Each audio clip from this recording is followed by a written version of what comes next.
Mohon bantu gue enak. Minta maaf gue. Sebuah video seorang bapak-bapak memelas minta maaf karena menabrak mobil viral di media sosial. Bapak-bapak tersebut kesakitan sembari minta maaf kepada seorang wanita yang merupakan pengemudi mobil yang ditabrak.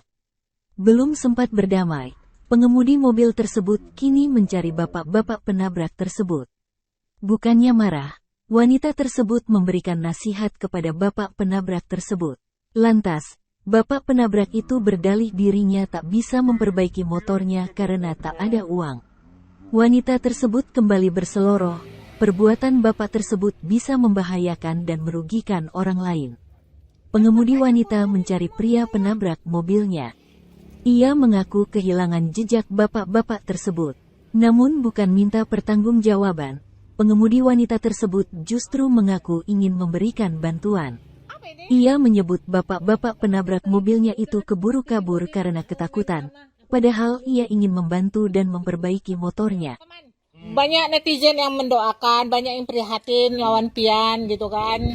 Banyak yang simpati lawan Pian. Ya kita senangkan mereka. Kita lapangkan hati mereka bahwa kita sudah nggak ada apa-apa. Walaupun hari itu memang udah damai saya anggap. Iya, Cuman sudah damai tapi sama-sama kaget, Bu. iya. Ibu kan kagetnya apa? Keluar air di depan mobil. Sama-sama ada air. Ya.